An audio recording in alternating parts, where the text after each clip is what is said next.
6.3 is on proving that quadrilaterals are parallelograms, and this is very similar to what we did yesterday in class, but it's a little bit different because we're going to use what we're calling a converse. So if you remember, a converse is where you take an if P then Q statement and you switch it around. So yesterday you learned that if you had a parallelogram, so if you were given it's a parallelogram, then you can say opposite sides are parallel, so that's 1. Opposite sides are congruent, 2. Opposite angles are congruent, 3. Opposite or consecutive angles are supplementary, that was 4. And the 5th one was that diagonals bisect each other, 5. So you have to know those 5 properties of a parallelogram on your next test. However, for this section, we're going the opposite direction. So we're saying if we're given a 4-sided figure, a quadrilateral, can we say that it is a parallelogram? Well, yes, if it has one of those 5 things. And then there's an additional theorem that says if one pair of opposite sides of a quadrilateral are both congruent and parallel, then we can say it has to be a parallelogram as well. Okay, and we can kind of talk about why that has to be true, but it has to do with, extending these lines and saying these angles are congruent, so those 2, so the one with 2 marks and 1 mark are supplementary. And then we can say, okay, well, if I draw this line in, then I have similar triangles, and then we can get it from there. So we'll talk about that in just a little bit. All right, so it says given that triangle PQT is congruent to triangle RST, prove that PQRS is a parallelogram. So if we know that this triangle PQT is congruent to RST, that means PQ and RS are the same. QT and ST are the same, and PT and RT are the same. So we have all those measurements, and then we can do the same thing with the different angle marks, okay? So we're going to start out with our given. So we're going to say triangle PQT is congruent to triangle RST. So this is the easiest part of every proof. You write what you were given. The last step is always what we're trying to prove. So we're trying to prove that PQRS is a parallelogram, and the abbreviation for parallelogram is just a little parallelogram. Okay, but we never know why that is. We have to go through a sequence of steps, and those are our statements and reasons. So the first thing that is that PT is congruent to RT and ST is congruent to QT, so that's statement number 2. And we've already drawn those measurements in, and why did we know we could draw those in? Because we were given that the triangles were congruent. So this is by definition of congruent triangles. If we're given that triangles are congruent, then we know that all 3 sets of angles, all 3 pairs of angles are congruent, and all 3 pairs of sides are congruent as well. All right, and then the next thing says definition of congruent segments here. So if we're given that segments are congruent, that means that their measurements are equal to each other. So we're going to say that PT is equal to RT, and we're going to say that ST is equal to QT. Well, what does that mean? So let's look at ST and QT, they're there. And then PT and RT are here. Well, what did we just prove? We just proved that diagonals bisect each other, right? So that's statement number 4. PR, the whole diagonal PR, and the whole diagonal QS have now bisected each other. They've crossed each other in such a way that they've broken it into 2 equal pieces. So that's the definition of segment bisectors. So therefore, we can say that PQRS is a parallelogram. And the reason is because of this statement right here. So it says if the diagonals of a quadrilateral bisect each other, then the quadrilateral is a parallelogram. And sadly, there's no shortcut for writing that out. So we just kind of have to write it. There's no name for that one. So we're going to say if diagonals bisect each other,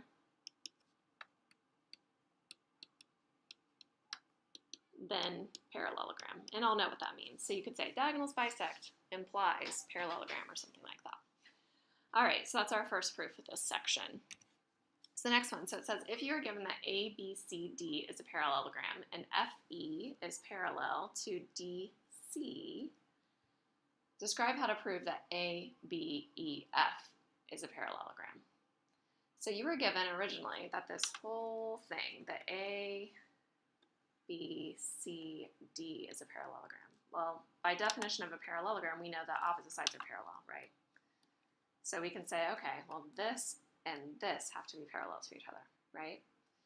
So let's write that out. So we'll say, you don't have to write the given, it was already given. So let's say that DC is parallel to AB by definition of parallelogram. And we want to prove that the whole thing is a parallelogram. Well, we were given that the blue thing was a parallelogram, so that means those opposite sides are also parallel, okay? So I don't have to talk about the whole segment. So I could say, you know, AD is parallel to BC, but I'm going to be a little bit sneaky. Instead of saying AC and BC, doesn't that mean that all parts of that line are parallel? So can I just say, I'm trying to prove A, B, E, F, this one right here is a parallelogram. So couldn't I just say that only this portion and this portion are parallel? That's a part of that line, right? So I'm going to do that. So I'm going to say AF is parallel to EB by definition of parallelogram as well. So it was from our big parallelogram, which had AD is parallel to CB. So that's where that was coming from. It was from the big parallelogram. So it was just that part. All right, so now we can say, you know, if these two were parallel, so CD and AB, but also, you know, this one and this one are parallel originally, then couldn't we say kind of by like the transitive property that the other two are parallel? Same idea, right? So we're going to say CD is parallel to AB, but CD is also parallel to EF. That was from our original right here. So that means that AB is parallel to EF. Okay, so then once we have that, that's doing the other two sides of the one I shaded in blue, which is what we want. We want to prove that ABEF is a parallelogram, so we're going to say, therefore, ABEF is a parallelogram because opposite sides are parallel. Okay, so they're a little tricky sometimes, but I think you guys could go through that logically, and it doesn't have to be exactly like mine. Remember, your proof could be very different. All right, so the next one, so it says use a paragraph proof. So we're given that QR is congruent to SP, and we're given that QR is also parallel to SP. Okay, and I've drawn in one of these lines right here. It didn't connect very well, but it's right there. Okay, so this is the new theorem, the one that says if we have one pair of opposite sides that are both congruent and parallel, then we can say we have a parallelogram. Okay, so we don't have to have both sides congruent or both sides parallel. If we just only knew information about one pair of sides, then we're good. Okay, so it has to be both congruent and parallel. All right, so let's kind of go through this. So we could do kind of a statements and reasons, but I said paragraph proof here. So we started out with the markings that we have there. We know that QS is congruent to itself by the reflexive property. So we had all the given stuff, and then we had all of that. And then once we have parallel lines, remember we can always look at our Z shape for alternate interior angles. So we know these two angles are congruent. So we're going to say that angle RQS is congruent to angle PSQ by alternate interior angles.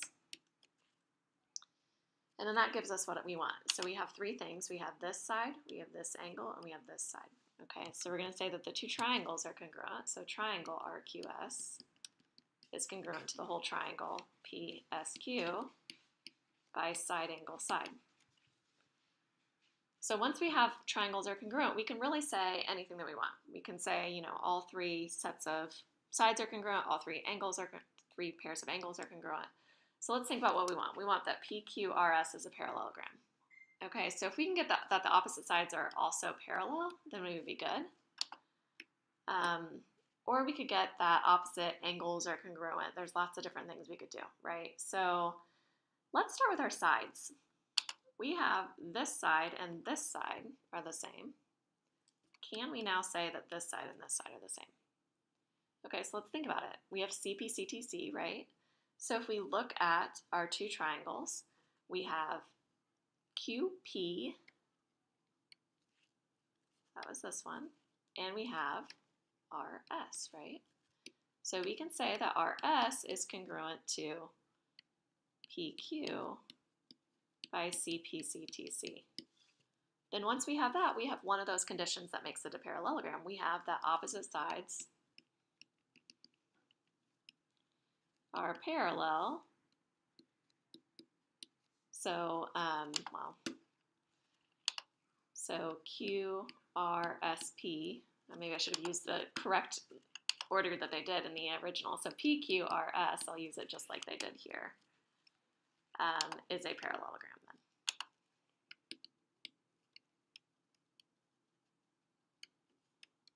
And then we're done. All right, so let's recap. So ways to prove that quadrilaterals are parallelograms. We can say, show both pairs of opposite sides are parallel. Show both pairs of opposite sides are congruent. We can show both pairs of opposite angles are congruent. Show that one angle is supplementary to both consecutive angles. So that's like if I have this one angle, then it's supplementary to both this angle and this angle. And show that diagonals bisect each other.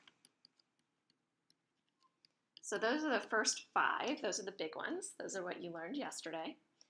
And then the last one says show that one pair of opposite sides are both congruent and parallel.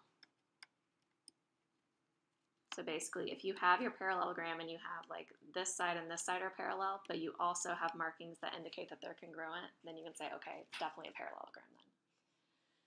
So when a figure is in a coordinate plane, you can use the distance formula, or you can count, right,